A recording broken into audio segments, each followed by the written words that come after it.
Vancouver area nightclub owner vanishes into thin air. I felt something was very, very wrong. Police think he's fled town for a new life under a new identity. He's probably someone who has gone missing and does not want to be found. But a psychic sees things differently. I felt that there was foul play. And his fiancée refuses to believe he'd ever leave her. It's like he was like the closest person to me. No way. Can a psychic help a desperate woman solve the mystery of what happened to Bill Rudy? I certainly didn't feel like he slipped in the bathtub.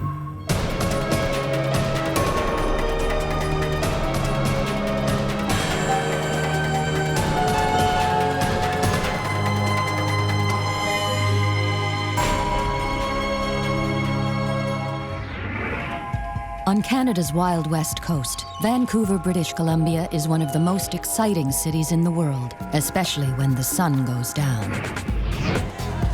In the early 1990s, one of the area's hottest nightclubs was Rumors. Its owner was 51-year-old Bill Rudy.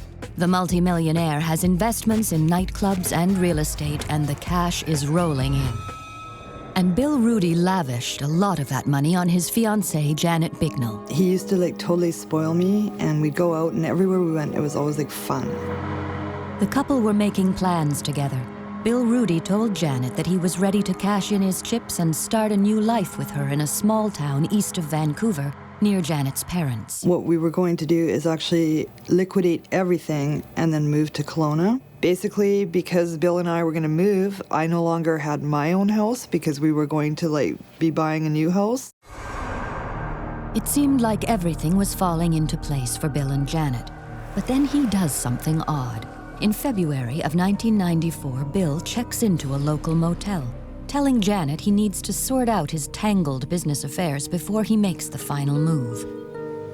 He wanted just to take a week and sort all the tax things out and just have peace and quiet where nobody knew where he was. On Monday evening, February 21st, Bill and Janet spoke on the phone. He just said that he was just going to get something to eat and then he was going to go to bed. So he did call me that evening, and it was around 9 o'clock. But the next day, she doesn't hear from him. I paged him throughout the day and nothing. Then that evening, we were supposed to go out for dinner. I had a babysitter booked for 6 o'clock, and still nothing. 2 days pass, and Janet still doesn't hear from Bill Rudy. It's like the knot in your stomach. I felt something was very, very wrong. Desperately worried, she goes to the police, but they don't see the disappearance of Bill Rudy as a top priority. One of them even said, well, obviously if it was a child, we would take it more seriously, but when they're adults, people can just go away. But the police are obligated to do at least a routine investigation. They dig around a little and discover that Bill Rudy has one good reason to disappear. Bill Rudy had an ex-wife who he was still having some problems with and issues. And as they dig deeper, they begin to believe that Bill Rudy may be missing on purpose. Rudy was planning to get out of the business, had taken care of his debts, and he was ready to move on. But Janet refuses to believe that Bill would ever leave her. People don't know him on a personal level. Sure, they may know him on a business level, but no way. A fiancée is not quite the same as a wife, and there are many times where a girlfriend, fiancé thinks that the relationship is maybe further along than it actually is. But Janet had gone to Rudy's hotel room 4 days after he went missing. What she found convinced her this was not the room of a man who wanted to disappear. I go into the room and everything is there. The closet's full of clothes, his toothbrush is in the glass, his razor is plugged in.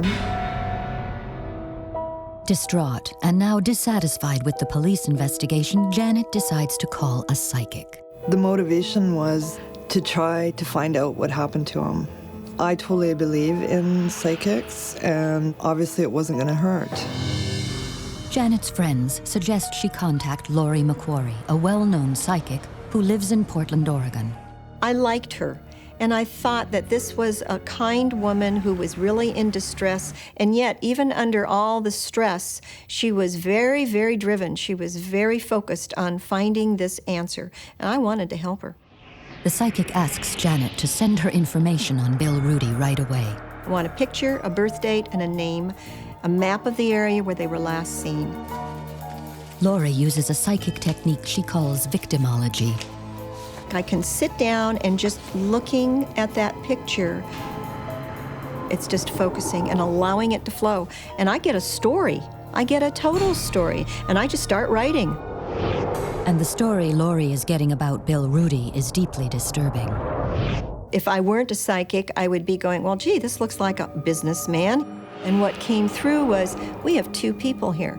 We have a man who presents himself as being the honest businessman, and then we have the hidden side. How do you tell this poor girl that her missing fiancé is a really nasty man and I don't like him?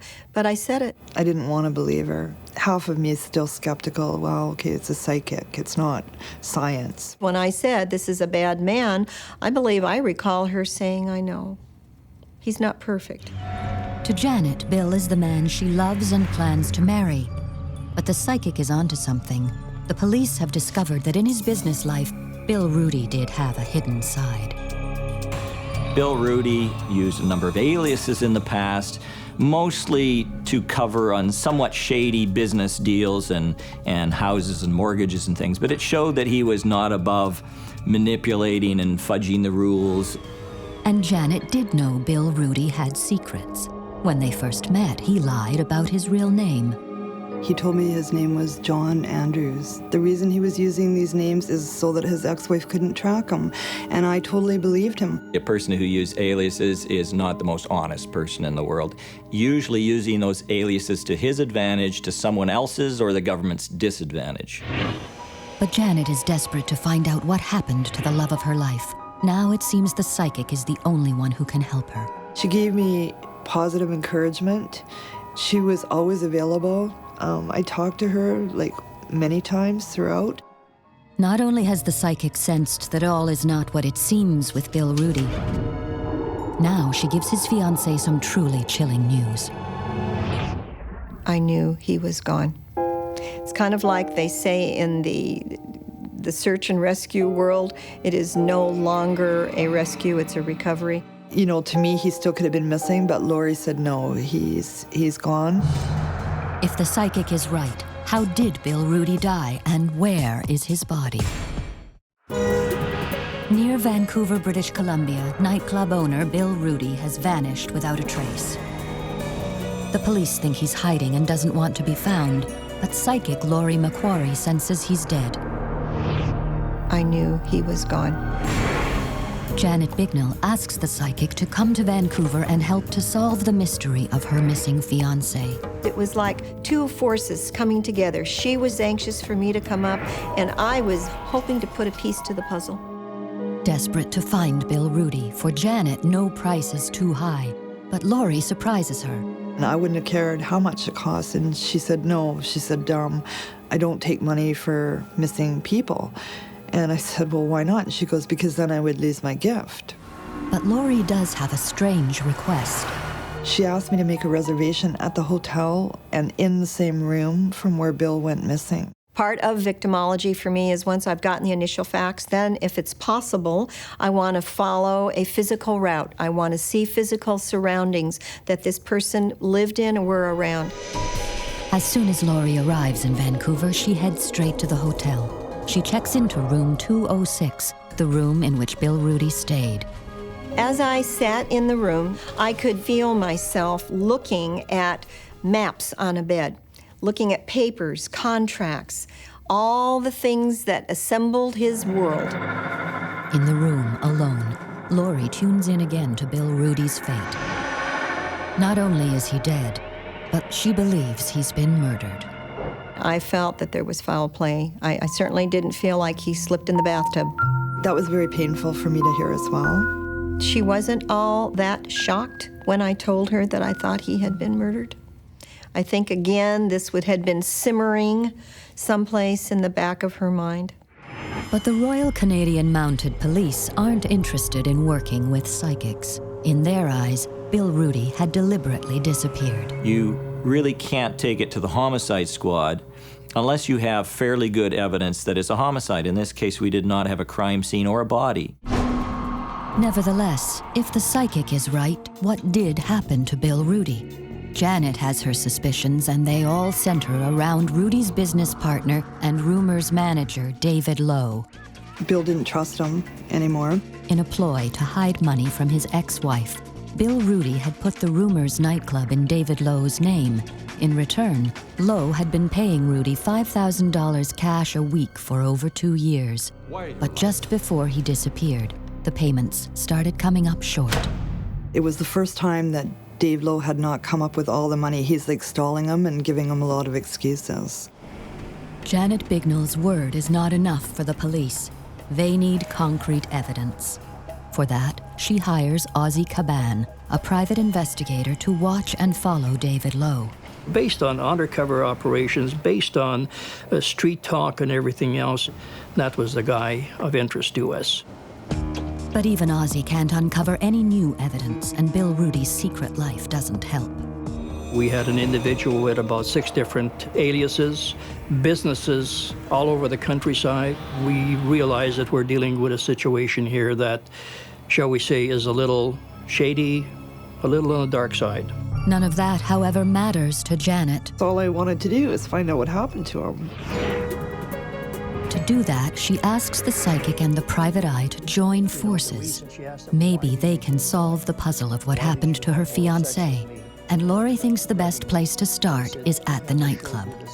She wanted to see if she could feel Bill's energy, and I was scared to go. Ozzy thinks it's too dangerous for Laurie to go alone, so he sends an undercover off-duty police officer to protect her. Laurie and the cop shoot pool, but her mind is not on the ball.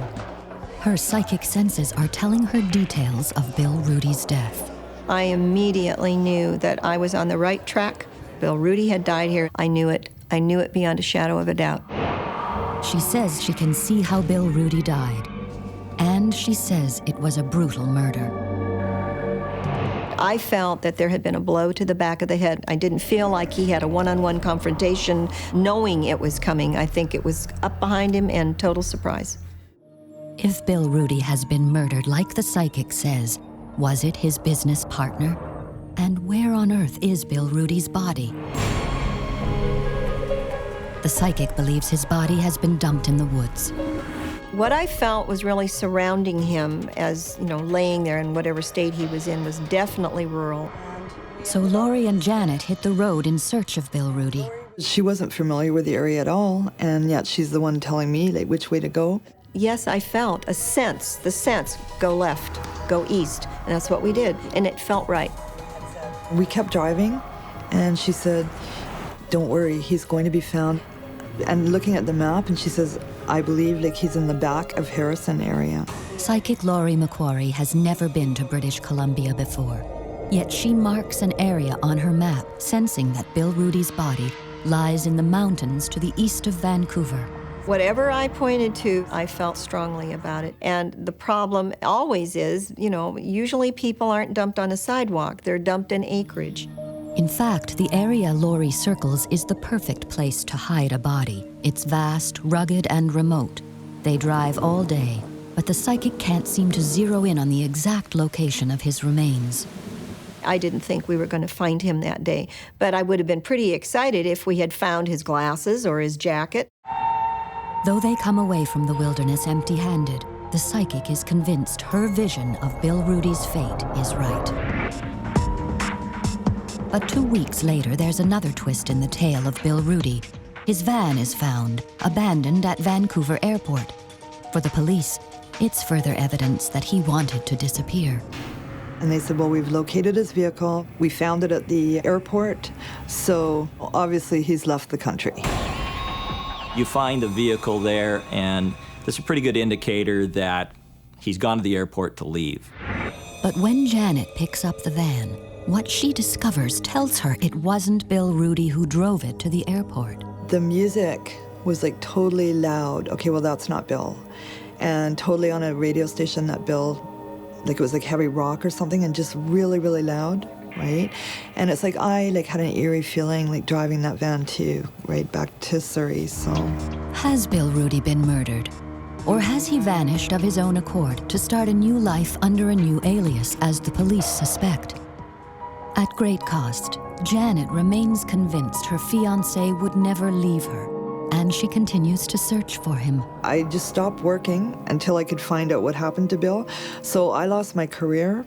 Ultimately, I was evicted from Bill's house with 3 days' notice, and I spent all my money.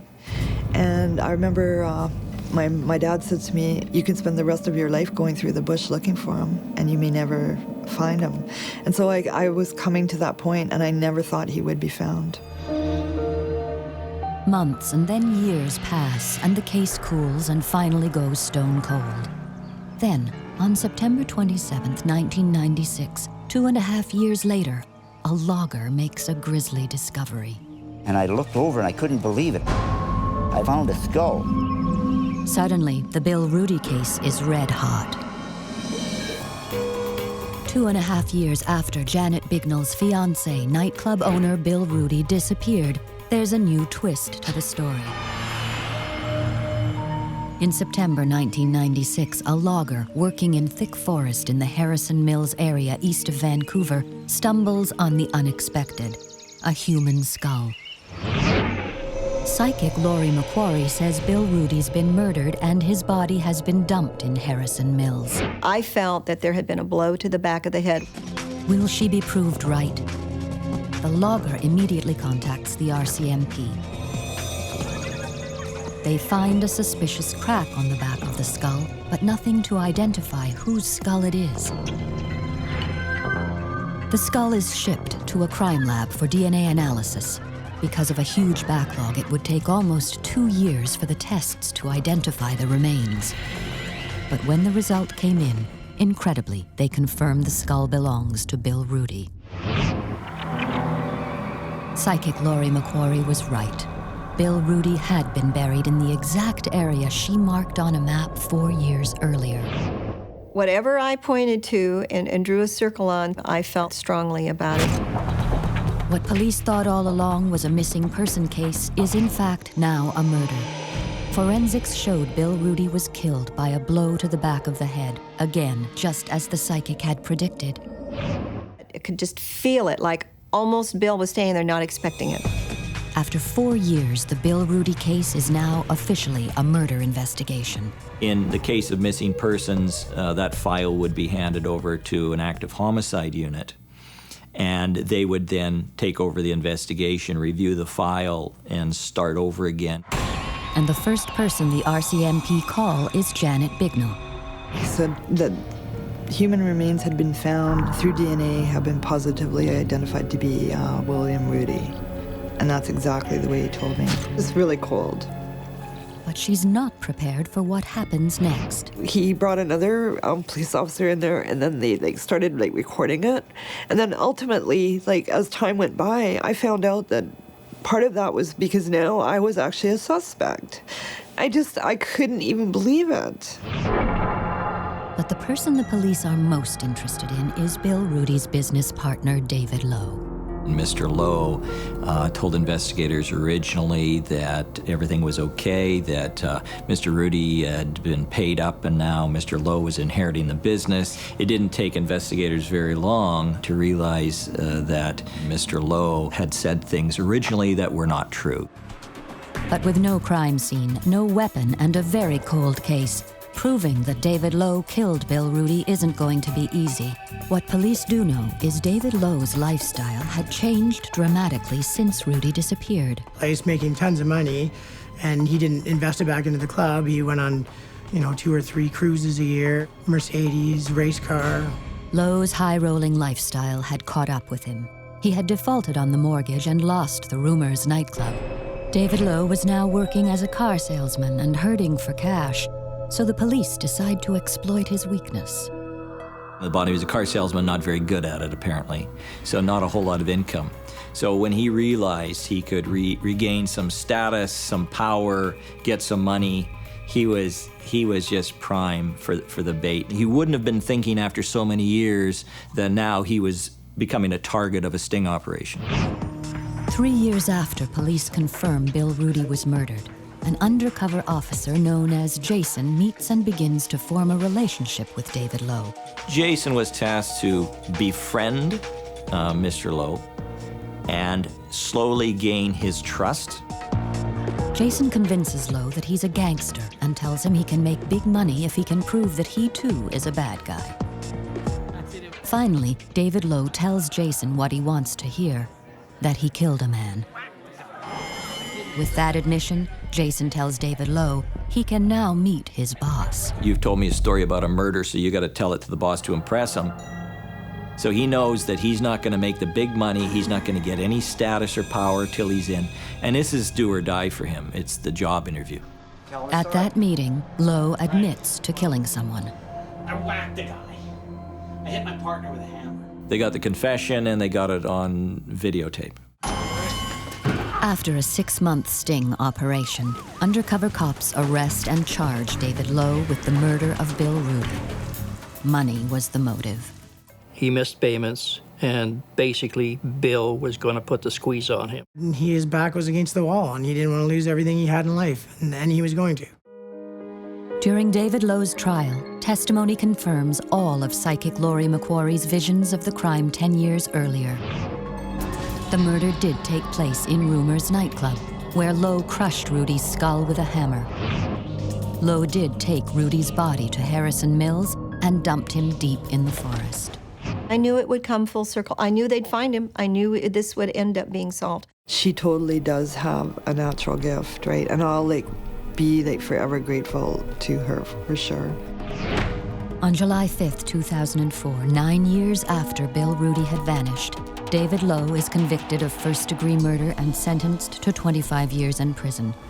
Finally, after 9 years, David Lowe's conviction gives Janet some peace. And now at least I feel vindicated that the person is caught in jail, and it would have been worse to go through the rest of my life without knowing. David Lowe is appealing his conviction. Janet Bignell has a new life, but she will never forget Bill Rudy. I miss him. My life would have been a lot different, but I have learned a lot. I've learned not always to take people at face